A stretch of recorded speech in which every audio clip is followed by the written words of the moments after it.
Assalamualaikum warahmatullahi wabarakatuh. Alhamdulillahirabbil alamin wassalatu wassalamu asrofil anbiya'i wal mursalin sayyidina maulana Muhammadin wa ala alihi washabbihi wa tabi'in. Allahumma sholli ala sayyidina Muhammad wa ala alihi sayyidina maulana Muhammad. Apa kabar sahabat pemirsa TVRI Sumatera Selatan dimanapun berada? Berjumpa kembali bersama kami dalam Hikmah Ramadan. Pemirsa, bulan Ramadan adalah bulan yang suci mulia, bulan penuh rahmat, bulan penuh ibadah. Salah satunya juga disebutkan sebagai bulan Syahrul Syam atau bulan puasa, disebut juga sebagai Syahrul Quran atau bulan Quran. Dan ada satu lagi sebutannya yaitu Syahrul Taubat atau Syahrul Maghfirah atau bulan Taubat. Nah, mengapa disebut sebagai bulan Taubat? Lantas bagaimanakah seseorang akan diterima taubatnya? Serta bagaimana tata cara bertaubat yang baik dan benar? Ini juga lah yang menjadi tema kita pada sore hari ini. Dan Alhamdulillah untuk membahas tema kita pada hari ini telah hadir di tengah-tengah kita di studio TVRI Sumatera Selatan. Orang yang sangat berkompeten di bidangnya dan yang kami banggakan serta kami muliakan. Gurunda kami Ustadz Haji Yan Syafril LCMA. Assalamualaikum Ustadz. Waalaikumsalam warahmatullahi wabarakatuh. Masya Allah, ini di hari ke-11 bulan suci Ramadan tetap beraktivitas walaupun ibadahnya di bulan suci Ramadan, Ustadz ya? Iya, Masya Allah. Ustadz, sebelum kita lanjutkan, kami informasikan juga kepada pemirsa bahwasanya sore hari ini beduk dan azan maghrib di wilayah Palembang dan sekitarnya tepat pukul 18.06 waktu Indonesia Barat. Selanjutnya, nasi kuning baru ditanak dalam wajan kuci. Pemirsa, kami mohonkan untuk hening sejenak karena kita akan mendengarkan lantunan ayat-ayat suci. Al-Quran Surat Ali Imran ayat 133 sampai dengan 136 yang akan dibacakan oleh qori kita Bapak Haji Muhammad Isa Sakum. Assalamualaikum warahmatullahi wabarakatuh.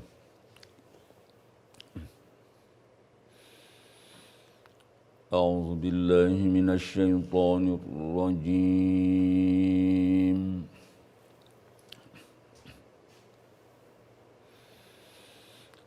Bismillahirrahmanirrahim.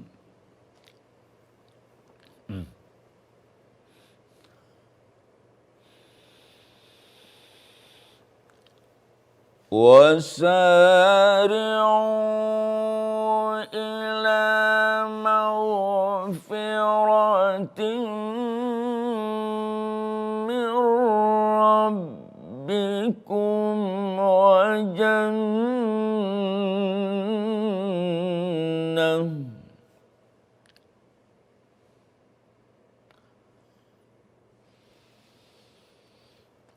وجنة عرضها السماوات والأرض أعدت للمتقين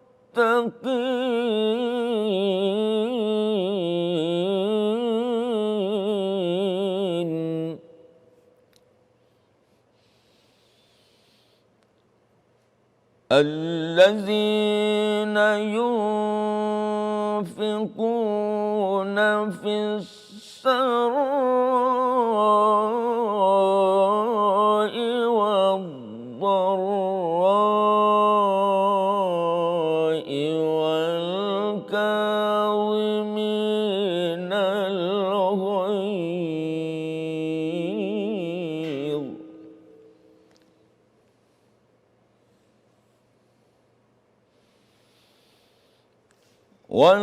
والكاظمين الغيظ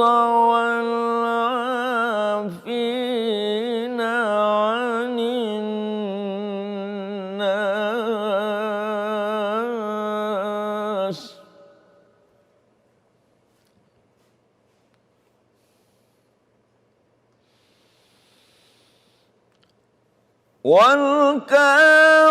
والكاظمين الغيظ والعافين عن الناس والله يحب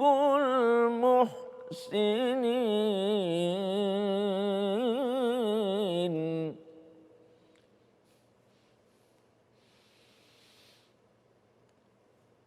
والذين إذا فعلوا فاحشة أو ظلموا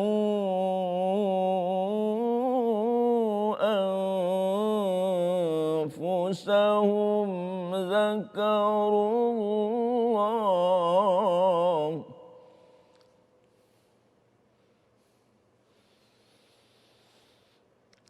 أو ظلموا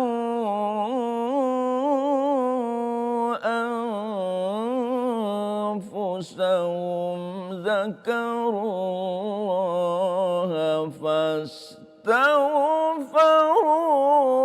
لذنوبهم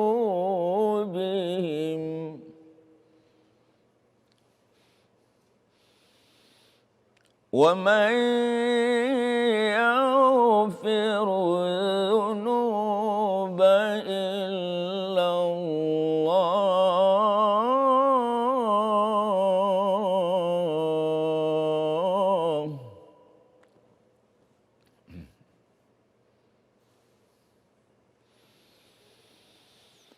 ولم يصروا على ما فعلوا وهم يعلمون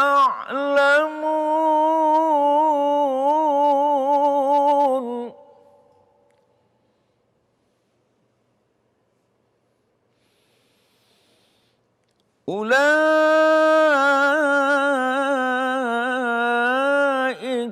جزاؤهم مغفرة من ربهم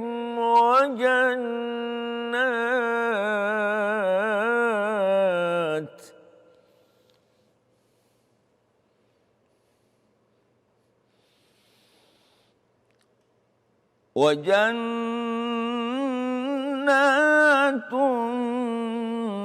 تجري من تحتها الأنهار خالدين فيها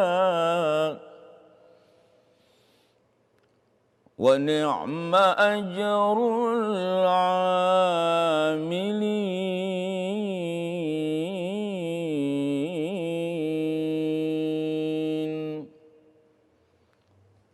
صدق الله العظيم.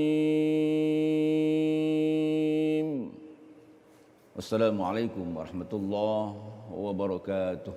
Waalaikumsalam warahmatullahi wabarakatuh. Shadaqallahul azim. Maha benar Allah dengan segala firman-Nya. Mudah-mudahan baik bagi yang membaca maupun kita semua yang mendengarkan dengan penuh khusyuk dan tawadu akan mendapatkan ridho dan rahmat dari Allah Subhanahu wa taala. Amin ya rabbal alamin. Baik, kembali lagi bersama Ustadz Yan Sapril LCMA. Ustadz, seperti yang kami sampaikan di awal tadi bahwasanya bulan Ramadan adalah bulan taubat. Ya, kita selama ini mendengarkan bulan Syahrul Syam, Syahrul Ramadan. Ini ternyata ada lagi sebutannya Ustadz, bulan taubat. Ini gimana ceritanya nih Ustadz? Oke. Jadi bulan Ramadan ini merupakan yaitu bulan yang mulia. Iya. Maka oleh sebab itulah Rasulullah SAW sampaikan kepada seluruh sahabat yaitu qad ja'akum Ramadan. Telah datang kepada kalian yaitu Ramadan. Iya. Apa itu bulan Ramadan? Yaitu Syahrul Mubarak, yaitu bulan yang diberkahi. Oh, Yang mana pada bulan ini setiap orang yang beribadah di bulan ini maka akan diberkahi oleh Allah Subhanahu wa taala. Masya Allah. Asalkan ibadah tersebut diiringi dengan yaitu iman wahtisaban, yaitu keimanan yang sangat kuat dan ihtisaban, mengharapkan yaitu ganjaran dan ampunan dosa-dosa kepada Allah Subhanahu wa taala. Nah, oleh sebab itulah atas kemuliaan yaitu di bulan Ramadan ini maka merupakan kesempatan bagi kita untuk mendekatkan diri kepada Allah Subhanahu wa taala. Kenapa? Karena di bulan Ramadan ini yaitu fihi terdapat yang mana akan dibuka segala pintu-pintu surga. Tuftahu abwabul jannah. Iya, iya, iya. Kemudian wa tughlaqu abwabul jahim. dan akan ditutup segala yaitu pintu neraka. Pintu neraka. Ya. Artinya kesempatan kita untuk mendekatkan diri kepada Allah dan mendapatkan pahala sebanyak-banyaknya pada bulan inilah kesempatan kita. Dan tidak akan kita ketemukan yaitu keberkahan yang mulia ketika kita beramal di bulan-bulan lainnya. Maka disampaikan oleh Rasulullah, kullu amali ibni Adam yudha'iful hasanah asru amsalihha. Maka setiap anak Adam ketika berbuat kebaikan pada bulan ini, maka dilipat gandakan menjadi 10 kebaikan. Bahkan ila sab'imi atidi'fin. Bahkan lebih daripada 10, akan tetapi sampai 700 kali lipat. Artinya kesempatan kita untuk mendekatkan diri kepada Allah Subhanahu wa taala maka sangat besar sekali. Maka itulah kita dianjurkan untuk bertaubat di bulan ini. Kenapa? Karena bulan ini adalah bulan maghfirah, yaitu syahrul maghfirah. Bulan yang penuh dengan ampunan. Maka merugilah orang-orang yang tidak menginginkan yaitu untuk bertaubat kepada Allah atas dosa-dosa yang telah lalu di bulan ini. Oh, Masya Allah. Jadi sayang sekali atau merugi sekali ya Ustadz apabila seseorang itu melewatkan artinya menyia-nyiakan saja bulan ini ya. Betul sekali. Istilahnya itu banyak remisi, banyak migrasi ya gitu seperti itu. Ustadz, banyak ya. ganjaran. Banyak sekali ganjarannya. Lantas bagaimana Ustadz, tata caranya supaya kita taubat kita itu katakanlah diterima oleh Allah Subhanahu wa taala. Agar taubat kita itu diterima oleh Allah Subhanahu wa taala, maka jangan sampai yaitu hati kita ini mati. Maka kata Ibnu Qayyim Al-Jauzi di dalam kitab Ighatsatul Lahfan mengatakan bahwa hati itu terbagi menjadi 3. Yang pertama yaitu qalbun salim, yaitu hati yang selamat. Yang kedua yaitu qalbul marid, hati yang sakit. Terkadang-kadang dia taat kepada Allah, terkadang-kadang dia durhaka kepada Allah. Yang ketiga yaitu qalbul maut, hati yang mati, yang tertutup yaitu dari jalan kebenaran. Atau tidak menemukan, tidak mengenal yang namanya Allah Subhanahu wa ta'ala. Nah, oleh sebab itulah kita dianjurkan yaitu untuk memperbaiki hati terlebih dahulu. Mendatangkan yaitu Allah di dalam hati kita. Nah, untuk mendatangkan Allah Subhanahu wa taala di dalam hati kita, maka perlu kita memperbanyak zikir. Mengingat Allah Subhanahu wa taala di mana saja berada. Maka zikir itu bukan hanya di lisan tetapi juga di hati. Maka disebut dengan zikru bil lisan wa zikri bil qalbi, zikri bil fi'li. Hati selalu mengucapkan kalimat-kalimat yang baik. Lisan selalu mengucapkan kalimat-kalimat yang baik. Dan hati selalu senantiasa yaitu mengingat Allah Subhanahu wa taala. Ketika ada rasa penyakit-penyakit di dalam hati kita ini, iri, dengki, sombong kepada orang lain, maka datangkanlah yaitu Allah di dalam hati kita. Sehingga semuanya itu akan musnah. Virus-virus tersebut akan hilang. Karena yaitu cahaya Allah yang datang di dalam hati kita. Maka yang mendatangkan cahaya Allah itu kita. Sehingga ketika kita iri dengan seseorang, benci dengan seseorang, muncul syahwat kepada seseorang, kita datangkan Allah di dalam hati kita dan kita beristighfar, astaghfirullahalazim ya Allah. Maka pintu untuk masuk ke dalam yaitu jalan yang penuh kehinaan tersebut akan langsung ditutup oleh Allah Subhanahu wa taala. Gitu. Jadi kita juga tidak boleh meremehkan dosa-dosa kecil Ustaz ya. Misalnya bergibah kan rasa kecil dosanya. Tapi kalau setiap hari, setiap menit dilakukan akan besar juga ya Ustaz. Iya. Terus begini Ustaz, saya ada pertanyaan, layaknya puasa, biasanya kan puasa itu ada tingkatan. Puasa orang yang menggugurkan kewajiban saja, terus ada yang puasa ingin mendapatkan ampunan, ada yang mendapatkan rahmat. Nah, layaknya dengan puasa, apakah taubat ini juga ada tingkatan-tingkatannya Ustaz? Iya, betul. Ada juga Ustaz? Masya Allah. Jadi taubat ini juga sebetulnya ada tingkat-tingkatannya. Maka taubat di sini yang jelas step by step ya. Nggak mungkin kita langsung istilahnya tiba-tiba langsung taubat, langsung taat kepada Allah Subhanahu wa taala. Terkadang menemui jalannya yaitu sesuai dengan jalan mereka masing-masing. Nah, tapi bukan berarti itu dibenarkan. Macam-macam cara orang itu bertobat. Terkadang mereka ya ketika terkena dampak daripada kelakuan buruknya seperti dia overdosis dan sebagainya, akhirnya dia tobat. Terkadang orang terlilit hutang dicari baru tobat. Terkadang orang yang masuk penjara kemudian baru ingat dia bahwa hidup ini punya tujuan yaitu mengenal Allah, baru dia bertobat. Ada orang disiksa terlebih dahulu baru dia bertobat. Akan tetapi taubat yang hakiki, kata yaitu Imam Al-Ghazali di dalam kitab At-Taubah wal Inabah mengatakan bahwa taubat itu yakni menyesali segala perbuatan-perbuatan yang telah pernah ia lakukan terdahulu dan berjanji di dalam hati untuk tidak mengulangi perbuatan itu dan mengenal Allah Subhanahu wa taala dengan cara mendekatkan diri kepada Allah, menjalankan perintah Allah dan meninggalkan setiap apa-apa yang dilarang oleh Allah Subhanahu wa taala. Jadi itulah yang disebut dengan taubat. Maka taubat itu berasal kata daripada kata taba yatubu, taubat. Artinya yaitu kembali, yaitu dari dunia yang tidak bagus menuju dunia yang lebih baik. Jadi meninggalkan dunia-dunia yang diharamkan oleh Allah Subhanahu wa taala, yaitu yang penuh dengan kegemerlapan, menuju yaitu cahaya Allah Subhanahu wa taala, yaitu dunia yang diridhai Allah, lingkungan yang diridhai Allah Subhanahu wa taala. Oke, baik, terima kasih Ustaz. Seru sekali nih perbincangan kita, walaupun baru menit kedua nih, menit ketiga, tapi perbincangannya sudah mulai hangat ya, daging semua nih Ustaz. Namun sebelum kita lanjutkan, kita dengarkan dulu atau simak dulu jeda iklan yang berikut ini.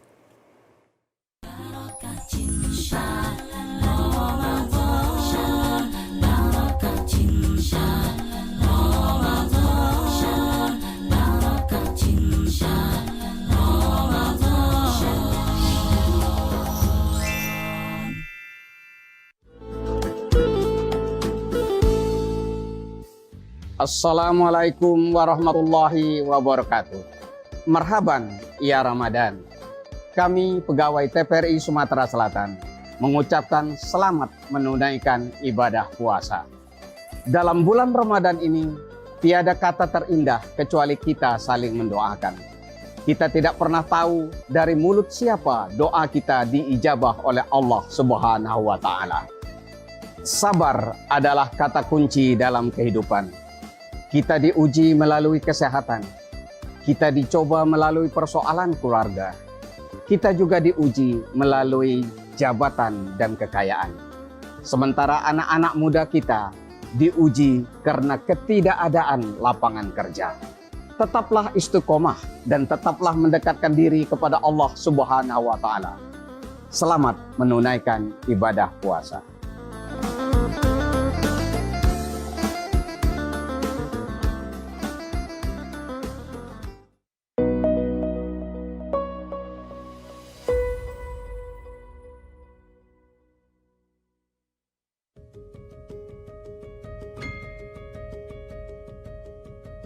Kayak kita sekarang ini, maunya disayang. Bukan cuma sayang dan cinta di hati. Pinginnya eksis. nggak mau dilupain. Mudah untuk mengikuti tren. Namun, seringkali lupa dengan tujuan awal. Rupiah itu kita. Kita nggak pingin kan dicoret-coret. Kita nggak suka toh dilupakan, dan kita nggak suka toh disia-siakan. Pikirkan kembali. Seberapa cinta kita, seberapa bangga kita, seberapa paham kita, dan seberapa besar peran kita. Untuk rupiah, untuk Indonesia. Karena rupiah tercipta atas jasa para pahlawan kita. Tapi rupiah bisa bertahan melalui kita. Dari kita, untuk Indonesia.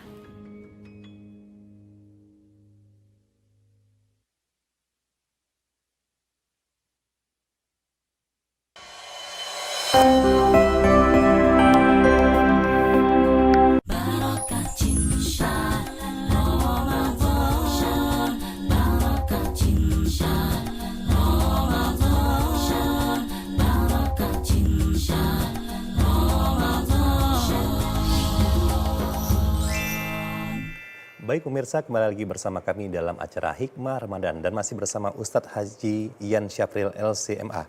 Ustadz, kembali kita lanjutkan. Ini ada pertanyaan Ustadz. Tadi Ustadz sudah menyatakan, menjelaskan mengenai pentingnya bertaubat itu Ustadz. Lantas syarat-syarat untuk bertaubat itu sendiri bagaimana Ustadz? Syarat-syarat untuk bertaubat itu sendiri kata para ulama dikatakan seperti Ibnu Qayyim Al-Jauzi dan Imam Al-Ghazali, satu yaitu mensegerakan diri pertama untuk mendekatkan diri kepada Allah Subhanahu wa taala, wasari'u ila magfiratin mir rabbikum, mendekatkan diri kepada Allah Subhanahu wa taala. Yang kedua yaitu menyesali, Iya. yaitu atas dosa-dosa yang telah pernah dilakukan. Nah, yang ketiga, Ya, mohon izin Ustaz, kayaknya ada yang telepon menyambung. Oke. Baik pemirsa, kita buka dulu di line untuk berinteraksi dengan pemirsa. Halo, assalamualaikum. Dengan siapa di mana? Halo, dengan siapa di mana? Pak Ahmad. Pak Hafiz ya, Pak Hafiz di Palembang ya. Iya. Ya, silakan Pak Hafiz. Ini ada ditanyakan. Satu, selain temanya. Satu, kalau sudah imsak, masih boleh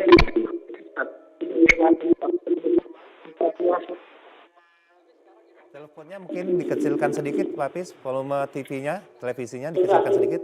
Sudah. Ya, atau agak dijauhkan sedikit. Selama masih sudah imsak, masih boleh minum. Ustaz. Sudah imsak, masih boleh minum. Kedua, dan ini puasa. Iya juga, tapi tidak benar. Maksud saya belum mengingatnya kecanduan film-film tidak benar. Mohon maaf Pak Hafiz, suaranya kurang jelas di studio kita, tangkapan kita kurang jelas. Bisa diulangi lagi? Ya. Halo? Nah, ini sudah agak lebih jelas, silakan. Halo, saya ini kalau sudah imsak masih boleh tidak minum? Oh, itu pertanyaannya, ya. Nah, kita bertanya lagi, ini kecanduan yang kamu yang tidak kamu sebutkan. Ini sholat, puasa juga. Tapi masuk ke film tidak benar begitu. Baik Pak Hafiz. Saya bertobat di mana, Pak?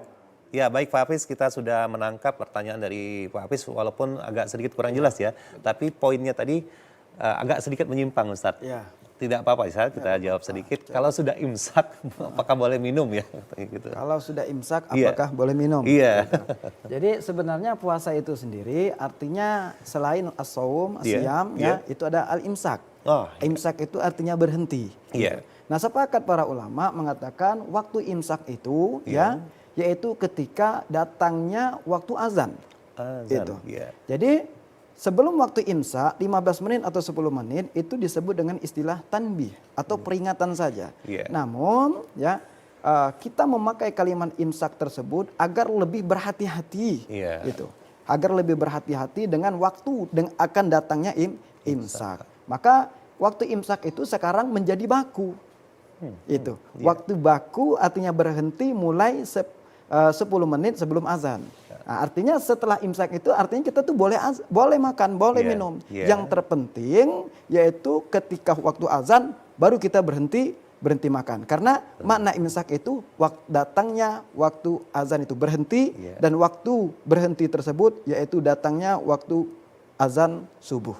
Bahasa sederhananya ketika bel lonceng biasanya lonceng, Ya, sirene imsak itu adalah lampu kuning ya Ustaz. Benar, ya? betul. Untuk kita sudah mulai mengerem sedikit Ya. demi sedikit agar tidak terkejut Ustaz. Betul, ya. peringatan. Begitu. Baik, kita lanjutkan lagi Ustaz sambil Ya. juga kita menunggu interaksi pemirsa di nomor telepon yang telah dibawa ini. Kembali melanjutkan mengenai syarat taubat tadi Ustaz. Syarat taubat tadi yang Iya. pertama mensegerakan diri kita Mensegerakan, untuk kembali ke jalan Allah Subhanahu wa taala. Iya. Yang kedua, menyesali segala perbuatan-perbuatan yang pernah kita lakukan, yaitu perbuatan-perbuatan buruk, perbuatan yang dilarang oleh Allah Subhanahu wa taala, dosa, maksiat, zalim dan sebagainya. Artinya sesuatu yang dilarang oleh Allah Subhanahu wa taala semuanya itu harus kita tinggalkan dan betul-betul kita menyesal atas perbuatan tersebut. Maka kalau hati kita tidak menyesal, kata Syekh Ibnu Athaillah, adamul hazni ala ma fatakum minal muwafaqat wa adamul yaitu artinya bahwa ketika kita matinya hati seseorang itu apabila dia punya kesempatan untuk mendekatkan diri kepada Allah untuk beribadah, akan tetapi ya dia tidak merasa menyesal ketika tidak melakukan kesempatan itu untuk yaitu beribadah kepada Allah Subhanahu wa taala. Iya. Dan dia juga tidak menyesal atas perbuatan-perbuatan buruk yang pernah ia lakukan. Nah, oleh sebab itulah dia harus menyesali syarat taubat itu atas perbuatan-perbuatan dosa-dosa yang pernah ia lakukan. Menangis di hadapan Allah, memohon ampun kepada Allah, beristighfar kepada Allah. Dan ketiga, berjanji untuk tidak mengulangi perbuatan itu. Oh ya itu. dan berhijrah dari tempat tersebut menuju tempat yang lebih baik dan harus mempunyai tujuan, yaitu tujuan mendekatkan diri kepada Allah Subhanahu wa taala. Maka makna taubat itu kata ulama ada dua. Satu yaitu meninggalkan segala perbuatan buruk. Yang kedua dikatakan taubat harus punya tujuan, yaitu tujuan untuk menggapai ridha Allah. Nah, terus Ustaz tadi mengatakan bahwa ketika orang bertaubat dia akan berhijrah. Apa itu ada persamaannya atau lanjutannya atau berbeda Ustaz antara bertaubat dengan berhijrah? Oke. Jadi taubat itu sebetulnya lebih lekat kepada maknanya itu, yaitu menyesali atas perbuatan-perbuatan yang telah lalu. Sebagaimana yaitu Al-Imamul Alama Jamaluddin Abi Fadil Muhammad bin Akram bin Manzur Al-Ansari mengatakan bahwa yaitu menyesali segala perbuatan-perbuatan dosa lalu kembali kepada jalan yang benar dan kembali kepada yaitu agama Allah Subhanahu wa taala. Baik Ustadz, kita lanjutkan, ini ada telepon lagi Ustadz. Mudah-mudahan kali ini lebih jelas. Halo, Assalamualaikum, dengan siapa di mana? Waalaikumsalam warahmatullahi wabarakatuh. Alhamdulillah. Dengan Pak Amir di Palembang. Pak Akhir ya? Pak Amir. Pak Amir ya, Pak Amir silakan Pak Amir. Assalamualaikum Pak Ustaz. Ya, waalaikumsalam Pak Amir. Saya ingin menanyakan pertama, sholat taubat itu apakah ada ayat khusus setelah Al-Fatihah atau ayat yang khusus harus kita baca pada saat taubat? Kemudian yang kedua, masalah waktu Ustaz. Apakah sholat taubat itu sebaik kita laksanakan sebelum sholat tahajud atau sudah sholat tahajud? Terima kasih, itu saja Pak Ustaz. Assalamualaikum warahmatullahi wabarakatuh. Waalaikumsalam, terima kasih Pak Amir. Cukup jelas Ustaz kan pertanyaannya. Silakan Ustaz. Jadi apa namanya taubat itu sebetulnya tidak mempunyai ayat khusus. Akan tetapi taubat itu yaitu harus mempunyai niat yang khusus. Oh, iya. Niat yang khusus yaitu memohon ampun kepada Allah, menyesali atas perbuatan dosa-dosanya dan berjanji untuk tidak mengulanginya. Sama seperti syarat-syarat yang tadi. Artinya hakikat taubat itu harus yaitu meninggalkan sesuatu dan mempunyai tujuan yaitu mendekatkan diri kepada Allah. Nah, adapun waktu untuk melakukan taubat, maka disunahkan kita melaksanakan sholat sunnah taubat. Oh iya. Sementara kapan waktunya melaksanakan sholat sunnah? Ini sunnah hukumnya, ya, yaitu sebaiknya ba'dal maghrib. Nah, setelah sholat maghrib, maka biarkanlah orang pulang dan kita sendirian, yaitu melaksanakan sholat 2 rakaat. Setelah itu kita berzikir, perbanyak istighfar kepada Allah Subhanahu wa taala, bila perlu menangis, betul-betul menyesali dan berjanji untuk tidak mengulangi lagi. Iya, karena awal hari juga kalau di Islam tuh ketika maghrib Ustaz ya? Iya. Oh, maka itu salah satu alasannya. Betul. Oh, Masya Allah. Terus yang dilanjutkan dengan kita tadi, pertanyaan kita tadi, tapi sebelum kita lanjutkan Ustaz, mari kita saksikan jeda iklan yang berikut ini.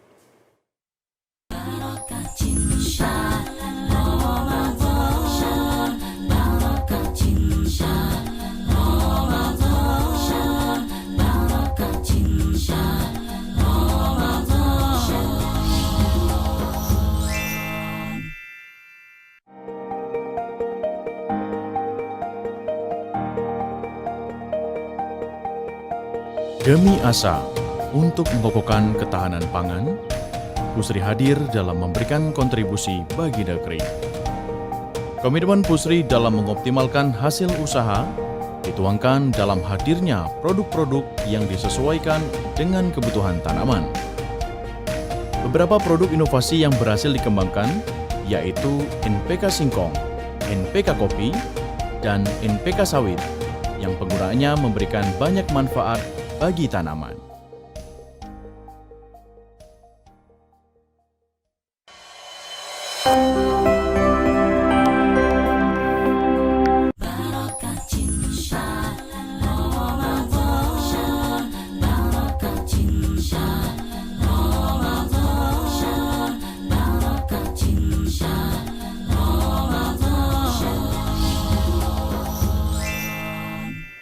Baik pemirsa, kembali lagi bersama kami dalam Hikmah Ramadan dengan tema Ramadan Bulan Taubat. Ustadz tadi pertanyaan sempat terputus, bagaimana, apa bedanya antara taubat dengan hijrah tadi Ustadz? Ya. Jadi kembali lagi yaitu kepada arti daripada makna taubat dan hijrah. Tadi taubat sudah kita jelaskan ya. Sekarang apa hijrah itu apakah sama dengan taubat? Hijrah itu yakni cara kita bertaubat. Gitu. Maka ketika kita ingin bertaubat kepada Allah Subhanahu wa taala, maka kita dituntut yaitu untuk berhijrah. Gitu. Jadi makna hijrah ini yang pertama dia mempunyai yaitu makna secara makannya. Makna makannya, mempunyai arti secara makannya atau tempat. Jadi berhijrah dari tempat yang tidak baik menuju tempat yang lebih baik. Gitu. Kemudian sebagaimana yang dilakukan oleh para nabi. Nabi Muhammad berhijrah.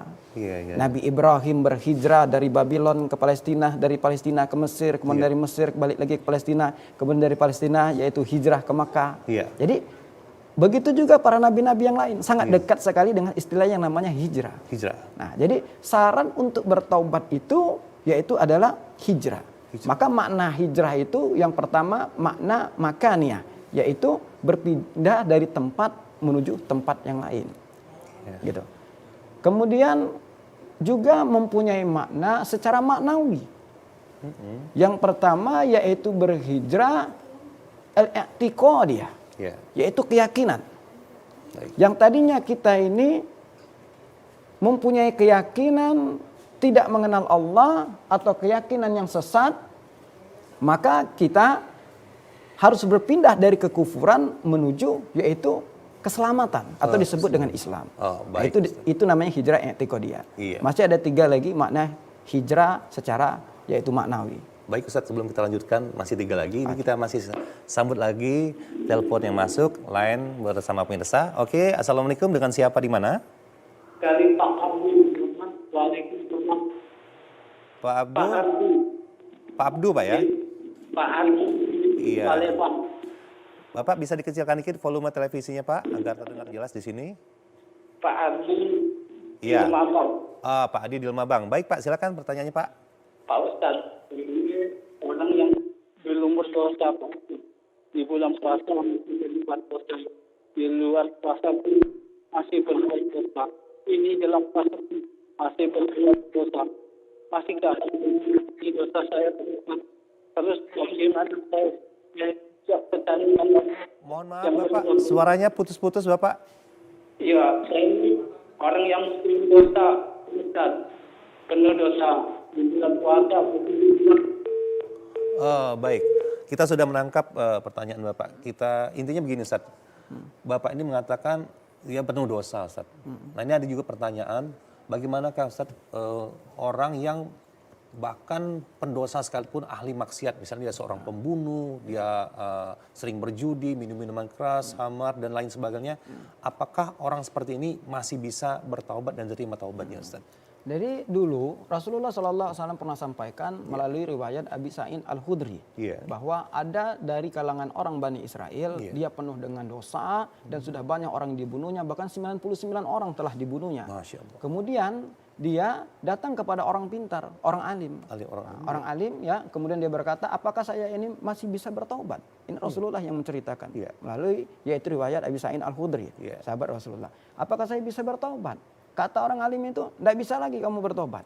Maka orang itu dibunuh sama dia. Dia menjadi orang yang ke-100. Dibunuh. Menggenapkan Ustaz. Iya, digenapkan menjadi 100. Akhirnya dia kembali mencari orang yang lebih alim lagi.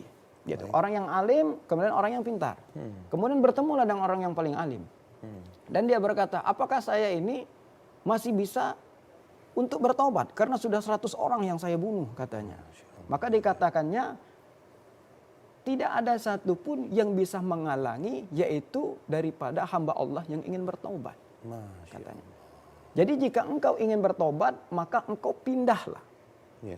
Menuju yaitu tempat yang mana banyak di sana kalangan orang-orang atau komunitas orang-orang yang beribadah berlomba-lomba mendekatkan diri kepada Allah. Di mana tempat tersebut? Di sana ditunjuknya. Maka dia semangat, betul-betul ingin bertobat. dalam perjalanan menuju tempat tersebut ternyata dia meninggal atas takdir Allah Subhanahu wa taala. Datanglah malaikat, 2 malaikat. Malaikat rahmah, kemudian malaikat yang malaikat yang Allah perintahkan untuk memasukkan orang ke dalam neraka. Itu. Mereka berdebat. Kemana orang ini harus dibawa? Malaikat rahmat tadi ingin membawanya ke surga. Karena dia bertobat ya. Karena dia ingin karena dia sudah bertobat. Gitu. Kemudian yang satunya lagi ingin membawa dia ke neraka. Kenapa? Karena belum ada satupun kebaikan yang pernah ia lakukan. Sementara dosa-dosanya banyak sekali. Dosa-dosanya banyak sekali. Nah, Allah Subhanahu wa taala mengutus malaikat Jibril menyerupai manusia untuk menengahi orang tersebut, menengahi malaikat tersebut. Kemudian Jibril mengatakan, kata Rasulullah bahwa jika kalian ingin mengetahui mana yang terbaik, mau dibawa kemana mereka ini, maka si fulan ini harus dihitung dari tempat dia maksiat lebih dekat atau lebih dekat dari tempat dia meninggal ini ya menuju tempat yang akan ditujunya tadi. Untuk hijrahnya tadi. Untuk hijrahnya tadi. Jika tempatnya ini lebih dekat dari tempat dia maksiat, tempat dia meninggal, maka dibawalah ke dalam neraka. Kalau seandainya lebih dekat kepada tempat tujuannya, maka dibawalah ke surga. Ternyata lebih dekat yaitu menuju tempat yang ingin ditujunya tadi. Maka dibawalah ia ke dalam surganya Allah Subhanahu wa taala. Masya Allah. Jadi artinya sebesar apapun dosa kita, innallaha yuhibbu tawabina wa yuhibbul mutatahhirin. Allah mencintai orang-orang yang bertaubat dan orang-orang yang suci. Berarti sebelum nafas di tenggorokan Allah masih menerima taubat. Masih menerima taubat. Sebesar apapun dosa itu dosanya. Akan tetapi kita tidak boleh menunda-nunda. Nunda-nunda taubat kita, maka dianjurkan wasari'u ila maghfiratim mir rabbikum. Wa jannatin arduhas samawati wal ard wa iddat lil muttaqin. Artinya bahwa segeralah kalian yaitu bertaubat kepada Allah Subhanahu wa taala dan untuk mengharapkan surga Allah yang sangat luas ya, seluas langit dan bumi yang dipersiapkan untuk orang-orang yang bertakwa. Berarti kalau ada pertanyaan, kapankah waktu yang terbaik untuk bertaubat? Maka segera mungkin. Sesegera mungkin. Karena kita tidak tahu kapan kita akan mati. Iya. Di mana kita akan mati, kapan kita mati, dan apa penyebab kematian. Kata para ulama, 3 hal ini merupakan rahasia dari Allah Subhanahu wa taala, tak ada satupun makhluk Allah yang mengetahuinya. Oleh sebab itu kita dianjurkan untuk mensegerakan bertaubat. Baik Ustadz, terima kasih Ustadz sudah memberikan pencerahan bagi kita semua. Dan waktu juga yang memisahkan kita Ustadz. Sekali lagi pemirsa demikian perbincangan kita pada hari ini mengenai Ramadan bulan Taubat. Segemuk-gemuk ikan pasti ada tulangnya, sekurus-kurus ikan pasti ada dagingnya. Ambil yang baik, buang yang buruk. Demikianlah Ustadz. Demikian Ustadz, sebelumnya kita berikan kesimpulan dulu Pak. Sedikit saja closing statement Ustadz. Oke. Maka oleh sebab itulah para hamba Allah Subhanahu wa taala di mana saja berada, di kesempatan bulan Ramadan inilah sangat besar sekali kesempatan kita untuk mendekatkan diri kepada Allah Subhanahu wa taala. Dan kita dianjurkan oleh para ulama bahkan wajib untuk bertobat. Kenapa? Karena setiap anak Adam, kata Rasulullah, bahwasannya kalian ya ibadi, ini hadis qudsi dikatakan melalui lisan Rasulullah, wahai hambaku, kata Allah Subhanahu wa taala, bahwasannya kalian itu tuhta'una bil laili wan nahar. Setiap hari dan setiap malam akan melakukan yaitu dosa. Akan melakukan perbuatan dosa setiap hari dan setiap malam. Nah, maka Allah katakan wa ana aghfir lakum, dan saya wa ana aghfir dzunuba jami'an. Dan saya akan menghapus seluruh dosa-dosa. Oleh sebab itu fastaghfiruni, mohon ampunlah kalian kepadaku, wa aghfir lakum, dan saya akan mengampuni kalian. Nah, oleh sebab itulah melalui hadis qudsi yang diriwayatkan oleh Imam Muslim ini, maka kita diwajibkan yaitu untuk setiap hari bertaubat kepada Allah Subhanahu wa taala.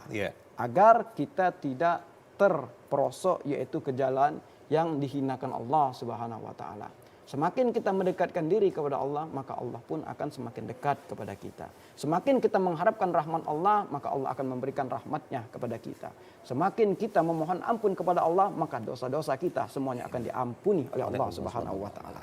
Amin. Terima kasih Ustadz, Masya Allah ini luar biasa sekali penjelasannya. Dan terima kasih sekali ini enlightenment atau pencerahannya. Mudah-mudahan kita semua yang ada di sini juga mendengarkan di rumah dapat mendengarkan ini, dapat bernilai ibadah ya di sisi Allah Subhanahu wa taala. Ustadz sekali lagi terima kasih, dan terima kasih juga buat pemirsa dimanapun berada telah menyimak acara ini dari awal hingga akhir. Sebelum kami akhiri, kami umumkan bahwasanya beduk dan azan maghrib untuk wilayah Palembang pada hari ini tepat pukul 18.06 waktu Indonesia Barat. Sekali lagi kami mohon pamit mewakili segenap kru yang bertugas. Mohon maaf bila banyak kekurangan. Pada Allah kami mohon ampun.